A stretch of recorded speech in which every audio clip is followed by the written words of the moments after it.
Sebelum kita bahas mengenai elektrokimia, saya akan memperkenalkan dulu bahwa hantaran listrik itu dibedakan menjadi dua, yaitu hantaran logam dan hantaran elektrolit. Hantaran logam sudah sering kita lihat, bahkan sehari-hari kita lihat. Kalau kita misalnya mencolokkan sebuah steker, di sana ada bola lampu listrik, maka kalau itu kita colokkan akan terjadi aliran elektron melewati logam, kemudian nyampe ke beban yaitu bola lampu listrik ini, dan akan terjadi aliran listrik yang menyebabkan bola lampu itu bisa menyala. Sedangkan hantaran yang kedua itu adalah hantaran ion atau hantaran elektrolit, yaitu bergeraknya kation atau anion di dalam suatu larutan. Ingat bahwa di dalam suatu larutan itu yang bergerak bukan elektron, melainkan ion atau kation, baik kation maupun anion. Sedangkan elektron tetap bergerak di logam ini. Nah, pada saat kita membahas elektrokimia, kita akan banyak berhubungan dengan hantaran ion atau elektrolit. Oke, sekarang kita mulai. Yang dimaksud dengan elektrokimia adalah ilmu yang mempelajari hubungan antara perubahan atau reaksi kimia dengan kerja listrik. Dan elektrokimia ini biasanya akan melibatkan sel elektrokimia, di mana prinsip-prinsip reaksi redoks diterapkan. Sel elektrokimia sendiri dibagi menjadi dua jenis, yaitu satu, sel yang melakukan kerja dengan cara melepaskan energi dari reaksi spontan. Sel yang semacam ini disebut dengan sel Galvani atau sel Volta, yaitu sebuah sel yang menghasilkan energi listrik. Sedangkan sel yang kedua, yaitu sel yang melakukan kerja dengan menyerap energi dari sumber listrik untuk menggerakkan reaksi non-spontan, disebut dengan sel elektrolisis. Jadi sel ini justru membutuhkan energi listrik. Sekali lagi, kalau sel yang pertama tadi menghasilkan energi listrik, sel yang kedua ini justru membutuhkan energi listrik. Itulah perbedaan prinsip dari sel Volta dan sel elektrolisis. Nah, sel elektrokimia, baik yang melepas atau menyerap energi, selalu melibatkan perpindahan elektron dari satu senyawa ke senyawa yang lain dalam suatu reaksi oksidasi dan reduksi. Perlu diingatkan kembali di pelajaran semester lalu bahwa oksidasi adalah hilangnya atau lepasnya elektron, sedangkan reduksi adalah diperolehnya atau diikatnya elektron.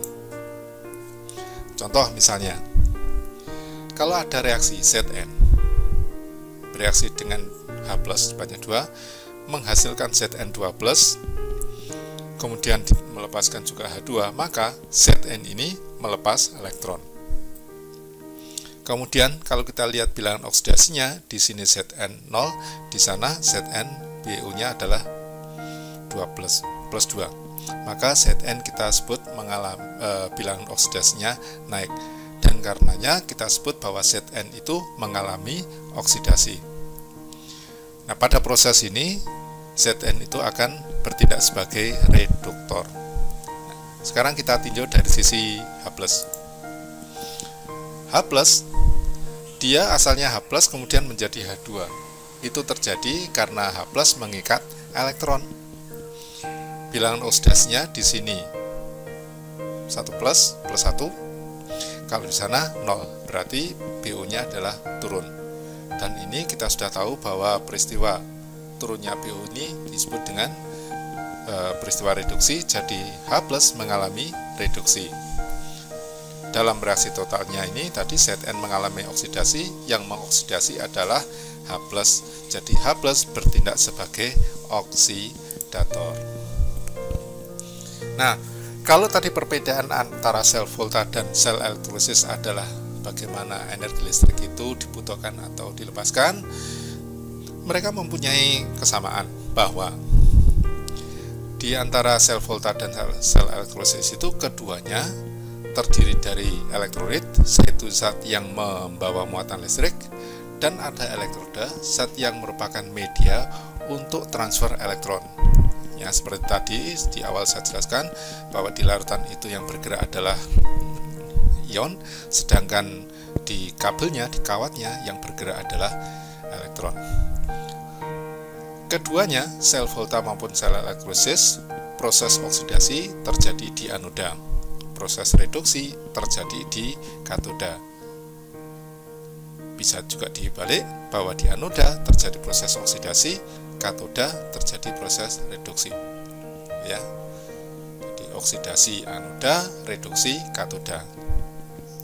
Ya, kalau kita ngikat karaoke itu ya katoda reduksi, katoda oksidasi. Nah, itu ya. Sekarang kita lihat perbandingan sel volta dan sel elektrolisis. Kalau sel volta yang sebelah kiri ini sama, jadi ada Sn, kemudian Cu. Elektrodenya sama. Apa yang terjadi di sana?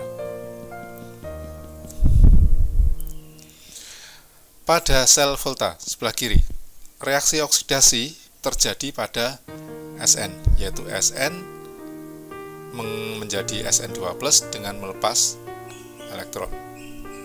Kemudian reduksi terjadi pada Cu, Cu2+ dengan melepas 2 elektron menjadi Cu, sehingga reaksi totalnya adalah Sn ditambah Cu2+ menjadi Sn2+ ditambah Cu. Sedangkan kalau sel elektrolisis, adanya sumber listrik sini akan menyebabkan terjadi reaksi redoks. Di Cu, di permukaan Cu ini, logam ini, Cu akan melepas elektron, sehingga dia sendiri menjadi larut menjadi Cu2+. Sedangkan Sn, karena elektron bergerak sini, Sn akan menerima elektron, kemudian Sn2+, ya begitu ada elektron yang diterima oleh Sn, maka Sn2+ yang ada di larutan akan berikatan atau bereaksi dengan elektron, melepas 2 elektron menjadi Sn, sehingga Sn ini akan menjadi bertambah masanya karena di permukaannya terbentuk logam Sn. Reaksi totalnya Cu ditambah Sn2+ menjadi Cu2+ ditambah Sn. Kalau kita lihat reaksinya sama-sama elektrodenya Sn sama Cu, tapi reaksi keseluruhannya berkebalikan. Nah, ringkasannya adalah pada sel volta reaksinya spontan, berarti delta G-nya itu negatif. Itu bisa tercapai kalau E selnya bernilai positif. Sedangkan elektrolisis itu delta G-nya lebih tinggi dari 0 positif dan E selnya bernilai negatif. Ingat ini karaoke, katoda reduksi, anoda oksidasi.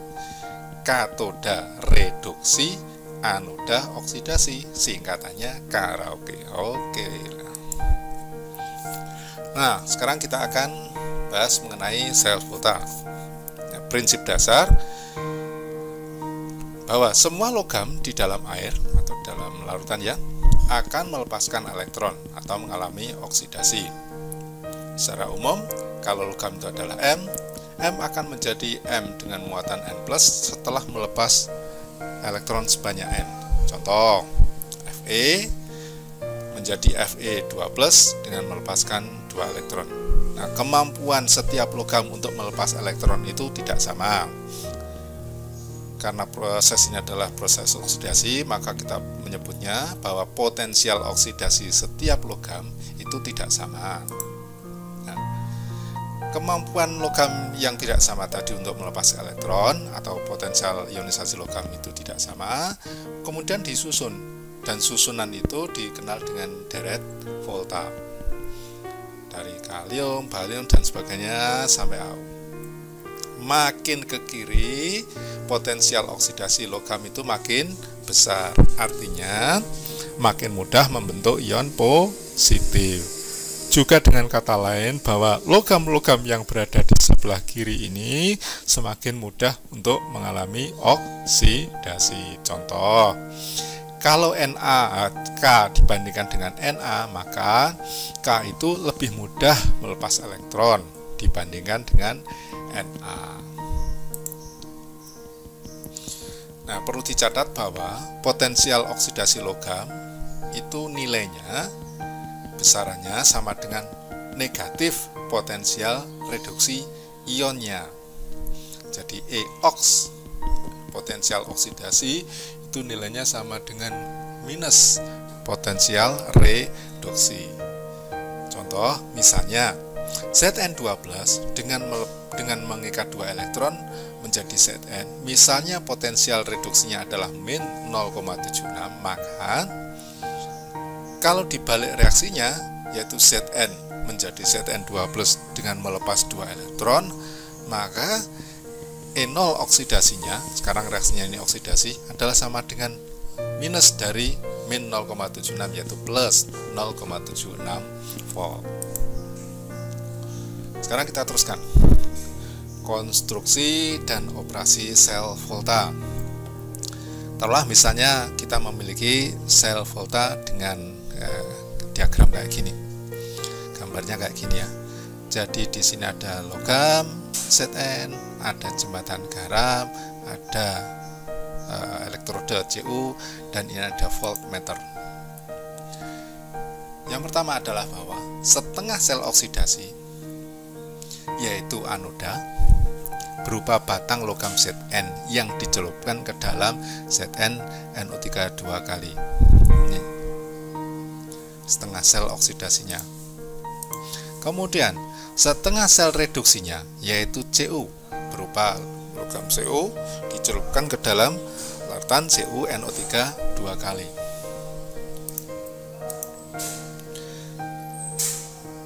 Terbentuk muatan relatif pada kedua elektroda, di mana anoda bermuatan negatif dan katoda bermuatan positif.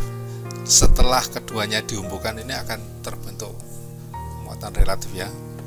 Jadi terjadi polaritas antara kedua logam tersebut. Zn akan bermuatan negatif elektrodenya, kemudian katoda sini akan bermuatan positif. Nah, kedua sel ini dihubungkan dengan jembatan garam, yaitu tabung berbentuk U, ini berbentuk U tapi dibalik, U yang mengkurep bahasa Jawanya, berbentuk U terbalik, berisi pasta elektrolit yang tidak bereaksi dengan sel redoks, gunanya untuk menyeimbangkan muatan ion. Jadi kalau sini terjadi proses reduksi, ini sudah proses oksidasi misalnya, maka di kedua kompartemen itu ionnya harus diseimbangkan, maka gunakan jembatan garam dengan di dalamnya ada elektrolit yang mempunyai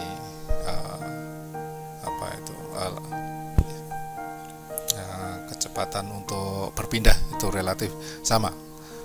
Jadi bilangan transportnya nanti suatu saat akan ketemu bilangan transport. Nah, yang perlu diingat adalah bahwa dimungkinkan untuk menggunakan elektroda inaktif yang tidak bereaksi dalam sel volta ini, misalnya grafit atau platinum. Jadi tidak melulu Zn atau Cu atau logam Fe misalnya, bisa juga gunakan grafit atau platinum. Nah, sekarang mari kita lihat reaksi pada Zn. Zn akan mengalami oksidasi menjadi Zn2+ dengan melepas 2 elektron. Maka akibatnya apa? Karena pada Zn itu terjadi oksidasi, maka permukaan Zn itu akan keropos. Karena sebagian dari Zn itu akan larut menjadi Zn2+. Sini. Jadi permukaan kemudian lepas Zn-nya menjadi Zn2+ masuk ke dalam larutan. Permukaannya menjadi keropos. Sedangkan Cu, karena Cu itu bermuatan positif ya, nanti elektron ada di sini, elektron akan berikatan dengan Cu2+. Cu2+ yang ada di dalam larutan akan berikatan dengan elektron menghasilkan Cu. Akibatnya apa? Maka di permukaan Cu nanti akan muncul terbentuk logam-logam Cu. Jadi lama-kelamaan justru tembaga ini akan menjadi lebih tebal karena banyaknya logam Cu yang terbentuk di permukaan. Nah, reaksi keseluruhannya adalah Zn ditambah Cu2+ menjadi Zn2+ sebelah kanan, ditambah Cu. Atau kita bisa menulisnya dengan notasi sel seperti berikut ini. Zn sebelah kiri ada garis tegak tunggal Zn2+, kemudian garis sejajar, garis rangkap sejajar, di sebelah kanannya ada Cu2+, ada garis tunggal dan Cu. Penulisan ini atau tulisan ini disebut dengan notasi sel. Ya, contoh lain.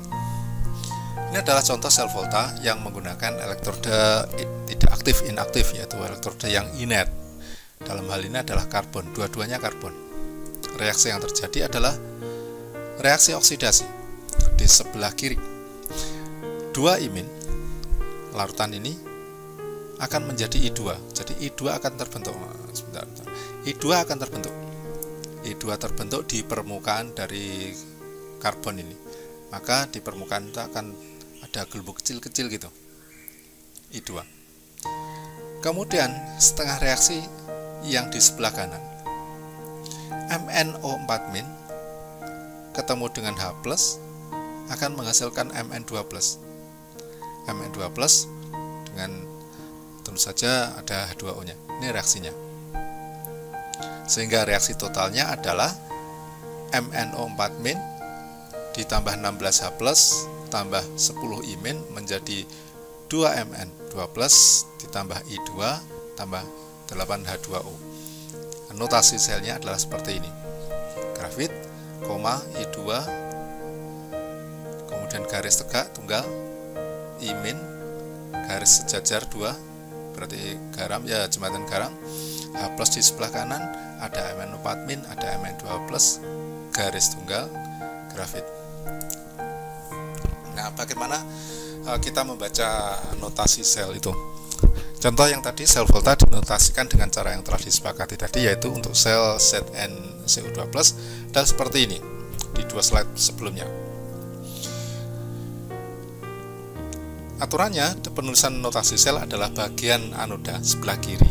Setengah sel oksidasi dituliskan di sebelah kiri bagian katoda. Jadi sebelah sini itu adalah setengah sel oksidasi.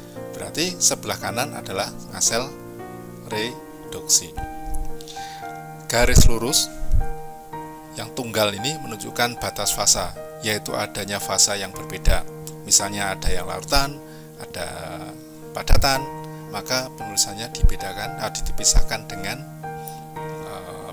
garis tunggal vertikal. Tapi kalau fasenya sama, misalnya sama-sama larutan, cukup dituliskan dengan dipisahkan dengan tanda koma. Sedangkan untuk elektroda yang tidak bereaksi, maka ditulis di notasinya di ujung yang paling kiri atau ujung yang paling kanan. Contoh sebelumnya yaitu ini grafit, kan tidak bereaksi. Grafit yang tidak bereaksi ditulis di ujung-ujung kanan atau kiri. Loh, mengapa kok grafit sama I2 ini? Ya karena ini fasenya dianggap sama, yaitu grafit yang di sini ini bukan larutan, demikian juga I2, gitu ya. Oke. Sekarang mari kita hitung berapa tegangannya. Tadi antara Cu sama Zn, data yang ada di tabel potensial reduksi adalah bahwa Cu2+ dengan mengikat 2 elektron menjadi Cu, E0-nya adalah plus 0,34, sedangkan Zn itu min 0,76. Dari kedua data ini, dua-duanya adalah potensial reduksi. Padahal yang namanya sel elektrokimia itu reaksinya adalah redoks. Berarti salah satu harus dibalik menjadi reaksi oksidasi. Dan syaratnya setelah dibalik, nilai totalnya dari E ini harus tetap positif. Maka dari sini kita bisa ketahui yang harus dibalik itu adalah Zn. Dengan kata lain bahwa Zn harus mengalami oksidasi menjadi Zn2+. Gitu ya. Ini dibalik sehingga nilainya menjadi plus. Nah, reaksi totalnya Cu2+ ditambah Zn menghasilkan Cu dan Zn2+. Maka E0-nya adalah penjumlahan ini. Ingat tadi awalnya ini negatif karena reaksinya reduksi. Sekarang setelah kita balik reaksinya menjadi reaksi oksidasi, maka E0-nya menjadi positif. Tinggal jumlah saja plus 1,10. volt. Dan ini nanti kalau dipraktekkan akan terbaca di voltmeter, menunjukkan angka plus 1,1. Nah, dari sini akan kita bisa simpulkan bahwa potensial sel itu bergantung pada macam logam pasti. Tadi ada Cu, ada Zn, ada Fe dan sebagainya gitu ya. Nah, yang belum sempat kita lihat itu adalah bahwa sebenarnya potensial sel juga bergantung pada konsentrasi atau molaritas dari elektrolitnya. Secara umum, sel diperoleh dari proses berikut. Jadi kalau ada 2 L sama M, potensial reduksinya atau potensial oksidasinya adalah A sama B. Ya. Kita lihat, kalau misalnya B itu lebih besar dari A, maka kalau B itu lebih besar dari A, maka M12 akan direduksi. Ya, kalau ini potensial reduksi adalah berarti yang lebih besar itu berarti lebih mudah untuk mengalami reduksi. Bila B lebih besar dari A, maka M ini akan direduksi, sehingga reaksinya bagaimana? M2Y plus menjadi M, tentu saja mengikat elektron sebanyak Y. Sedangkan L harus mengalami oksidasi. Kalau salah satunya reduksi, salah satunya oksidasi, berarti L menjadi Lx plus, tentu saja setelah melepas elektron sebanyak X. Nah, jumlah elektron ini harus disamakan, yang atas Y, yang bawah X, supaya sama. Maka jadikan aja KPK-nya, yaitu X kali Y, berarti yang atas dikalikan X, sedangkan yang bawah dikalikan Y, kali X kali Y. Reaksi totalnya adalah seperti berikut. Nanti potensialnya tinggal jumlah. Nah, bagaimana dengan peran konsentrasi? Persamaan lengkapnya adalah bahwa potensial sel itu adalah sama dengan potensial reduksi dari M dikurangi potensial reduksi dari L min 0,06 per X kali Y log konsentrasi L pangkat Y konsentrasi M pangkat X, karena tadi ada koefisien setelah disamakan elektronnya, 1 kali X, satunya kali Y. Kalau misalnya konsentrasinya ini sama-sama satunya, berarti 1 bagi 1, 1, lognya 1, 0. Maka persamaan tadi akan menjadi lebih simpel, karena ruas yang sebelah paling kanan ini akan menjadi 0, sehingga E0 sel, E sel maksudnya sama dengan E0 1 min E2. Jadi kalau M-nya itu 1, yang L-nya ini 2. Dengan catatan bahwa E1 harus lebih besar dari E2. Dengan E adalah potensial reduksi. Nah, sekarang penerapannya. Contoh-contoh sel volta. Yang pertama adalah sel kering, yaitu baterai. Sebenarnya sih baterai itu tidak kering sama sekali, tetapi bahwa elektrolitnya itu merupakan serbuk basah yang mengandung amonium klorida dan seng klorida dalam wujud pasta. Nah, susunan selnya dapat dituliskan seperti berikut. Ini notasi selnya seperti ini. Reaksinya, reaksi yang terjadi di anoda, jadi kutub negatif, Zn mengalami oksidasi, menghasilkan Zn2+ dengan melepas 2 elektron. Sedangkan di katoda, yaitu kutub positif, kalau kita berdirikan berarti yang atas tuh yang ada ujungnya itu ada sedikit benjolan itu yang keluar itu. Reaksinya adalah 2NH4+ ditambah MnO2 sebanyak 2 dengan menangkap elektron menghasilkan NH3 tambah Mn2O3 ditambah H2O. Reaksi totalnya seperti berikut. Nah, lalu kita juga mengenal baterai tapi yang disebut dengan sel kering, baterai alkalin maksud saya. Di dalam baterai alkalin itu amonium klorida digantikan dengan kalium hidroksida, sehingga reaksi totalnya seperti ini. Nah, dari reaksi total itu, senyawa yang larut tidak ikut dalam reaksi, sehingga konsentrasinya tidak berubah secara signifikan. Nah, kalau konsentrasinya tidak berubah secara signifikan, berarti rumus yang tadi yang agak panjang, maka perubahan konsentrasi dari elektrolit itu tidak begitu berpengaruh. Dengan demikian sel ini tegangannya lebih stabil.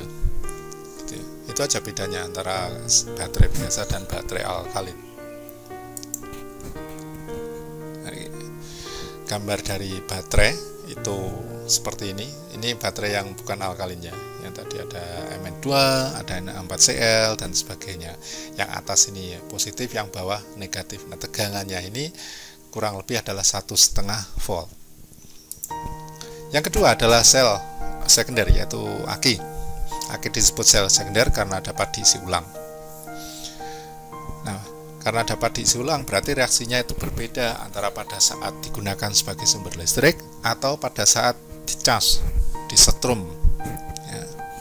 Notasi selnya seperti ini. Bb garis tegak asam sulfat, ini solid, ini larutan, berbeda fase maka dipisahkan dengan garis tegak. Kemudian di sebelah kanan ada PbO2. Ini ada garis tegak juga, ini larutan, yang sini solid. Di anoda terjadi reaksi oksidasi yaitu PbS, bukan PbS ya, tapi Pb dalam wujud solid maksud saya, menjadi PbSO4. Berarti Pb menjadi Pb2+.